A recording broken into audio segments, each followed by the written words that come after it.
Marry Me Chicken， 这是最近一段时间特别流行的一道料理，做起来一点都不难。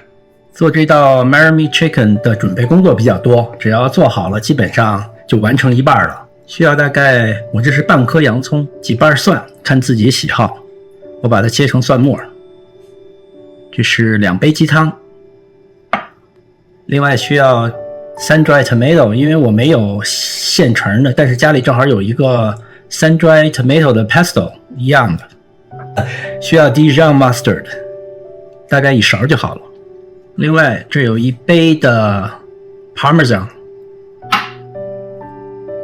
我一般就是喜欢这个牌子，自己现刨丝出来的 parmesan， 味道特别的新鲜。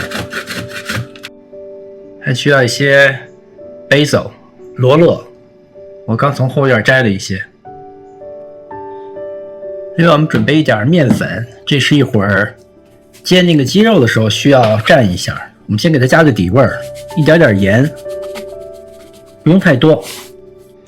黑胡椒，把面粉和调料搅拌一下。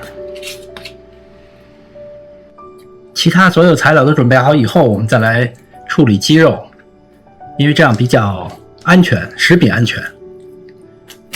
鸡肉也不需要太多的处理，只要把边边的这些肥给它去掉，然后给它中间切瓣就好了，尽量让它薄厚均匀一些，等于一大片变成2片，这样熟得快一些。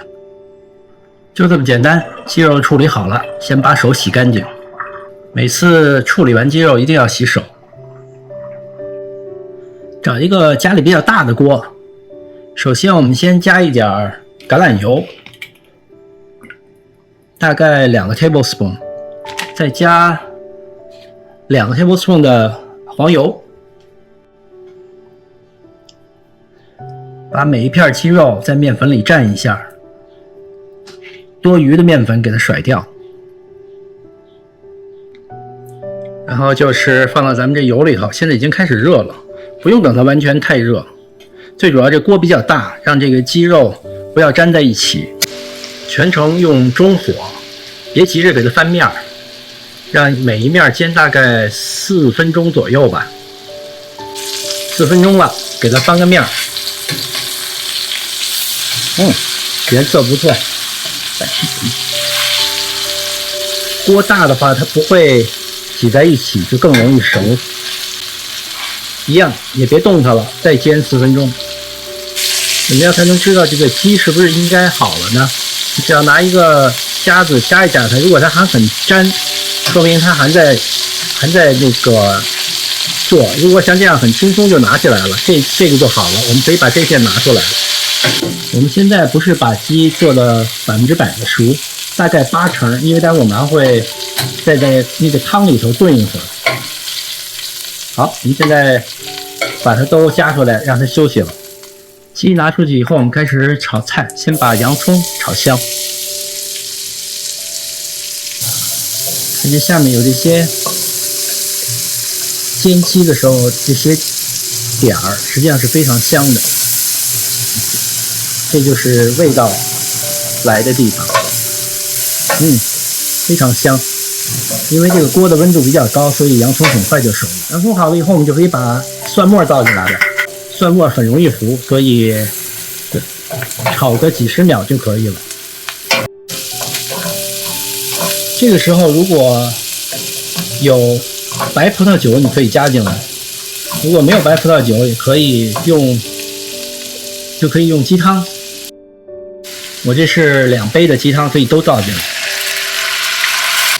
正好利用这个鸡汤把锅底上这些味道都给它抹下来，让它融汇到这个汤里面。我们等它煮滚，再加奶油。好，我们这鸡汤已经滚了哈，现在可以把奶油加进来了。在这一步还要把咱们 grate 好的这个 Parmesan cheese 也加进来。加了奶油以后就不能开大火了，要让它处于这种半开不开的状态。这个时候我再加一点这种叫意大利的 seasoning， 没有的话就可以加thyme， 就是昨天那种百里香，然后再加一点黑胡椒。这个时候我们也可以把 sun-dried tomato 放进来了，我放了大概半罐吧。一放进这个 sun-dried tomato， 整个这个汤的颜色就会有一种粉红色，也是这个菜的经典的一个颜色。还有一个很重要的就是 Dijon mustard， 放大概1大勺。现在就让所有的味道 marry， 这也是这道菜的一个菜名的来源之一。本来这些味道不是放在一起的，但是因为这道菜放在一起反而非常的好吃。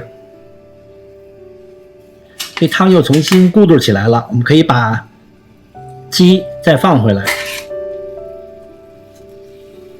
这个鸡现在最少有80%熟了，我们再让它在这种还有这个鸡里这些汤一定要倒回来，这是最好吃的味道。让这个鸡胸肉在这个汤里头这样慢煮，再煮10分钟，它就会熟透了。我这里有一些basil，可以先加在这个汤里，让它变成汤的味道之一。等一会儿熟了的时候再加一些，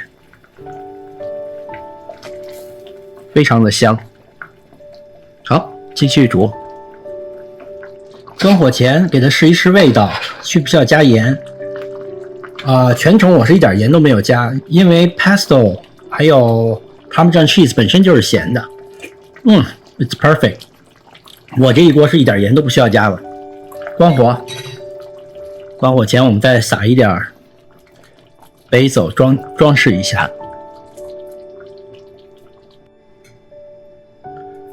试吃时间到了，看这鸡肉沾满了酱汁。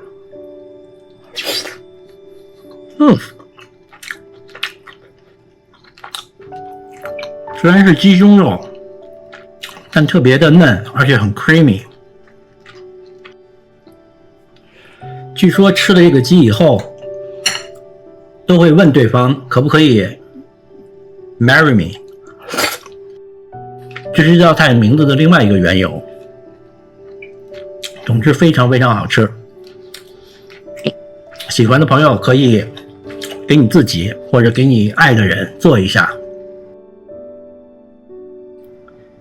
这道菜可以配米饭，也可以配 pasta 都可以，但是我今天的 carb 的量已经超了，所以我就吃点鸡肉就好了。不过我会留着那个汁儿，明天拌面吃，一定特别香。拌面的话，是不是就可以叫 Marry Me Noodles？ 谢谢您的观看 ，Thanks for watching。另外，喜欢我视频的朋友，请订阅、点赞。